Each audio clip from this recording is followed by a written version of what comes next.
Bam Bam is my son, David Murdoch, born on the 10th of April 96. And he got called Bam Bam because when I was pregnant, all he ever did was kick and punch, and it stuck, and he was known as Bam Bam. He was born in Scotland, and we moved to Australia in 2003. He started getting bullied in year six, and he got bullied because of his accent, and also he had a little mole on his chin. We eventually had to get that operated on and removed. But yeah, to no avail, they still kept going. However, both Alan and myself felt that we couldn't leave him and let him go and be down and everything. So he gets shown all the love and the affection that we could give him. And he knew that he was loved, and he knew that we were proud of him, and that he knew what a good boy that he was. He left behind a beautiful fiancée, Tegan, his sister, Vary, who was his best friend, and they were so close. I've never seen a brother and sister with a relationship like theirs. His dad and his gran, his uncle and his cousins. Even although, as I say, when he was bullied, he grew up with lots of love, affection and everything towards kids. He just thought that children needed to shine. He was an avid martial artist, and the taekwondo that he attended didn't allow you to go for a black belt until you were 16. He got it at 13, just due to his technique, his abilities, his drive. People loved him. They thought he was great. He was a young man in an old soul rather than a young man's body. And he just showed everybody that knew him how much he was loved, and how much people thought of him.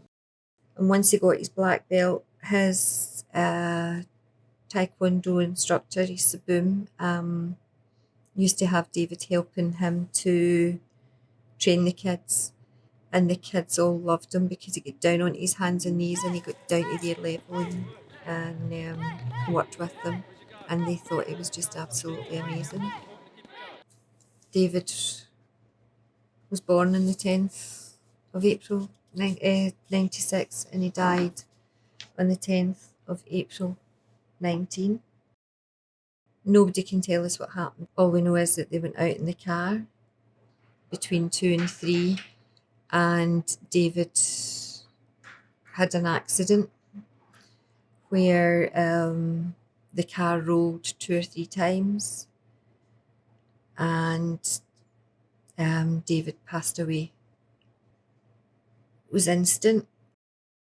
So in memory of David, we have started Bam Bam Against Bullies and Abuse to help children being abused and bullied within school. And we know that this is something that David would love.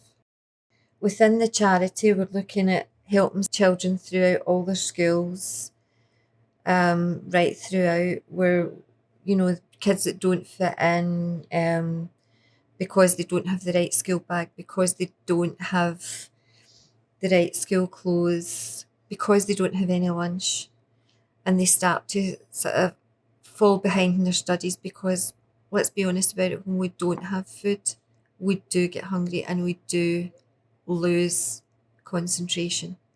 So if we can help out in anything like that, then that's what we're here for, is to help these children. They shouldn't be going through that. If we can do that to help some child, even if it's just one child, then I've done my job for David. And I don't intend this to be one child. I intend this to be many children. I want to help many, many kids out there. They're the future of us, and we need to help those children to excel and to be the best that they can be. The charity ride that we're holding is because David loved his bike rides. We intend holding 2 bike rides per year, and this is to help it raise awareness to bullying and abuse. And if we can get a bike ride twice a year, once say September, October, and people can donate a gift towards Christmas presents for kids, it gives the kids a smile when it comes to Christmas. There's a little present under the tree that they may not have had. And we intend doing one at Easter time for 2 reasons. That was obviously David was born in around about Easter, and Easter was a special time for us because obviously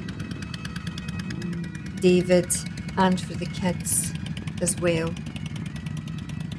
As a family, we want to show David that we're doing this in memory of him. He was an amazing boy, and the love and the care that David had for everyone, he just was an amazing boy, and he would want this. He would want to see that kids were being looked after and helped. It was an easy ride. Everybody enjoyed it. Everybody commented on it. It was just, yeah. What can I say about it? It's more than I expected. The people that have approached me and have actually came up and asked us to be part of the charity with us and to help out in the charity is absolutely amazing. I don't know what else to say. I just know that he'll be looking down and he'll just be in awe of what's happened. David's last words to me on the 9th of April when I spoke to him on the phone were, "Don't worry, Mum. I'll see you tomorrow, and I love you." I will cherish those words with all my heart and with every breath that I take until the day that I die. It's not a one-off thing. This is a lifelong thing for us now. This is what's going to get us through to help children, because that's what David would want. I've not got my son, but I know my son would want me to do this.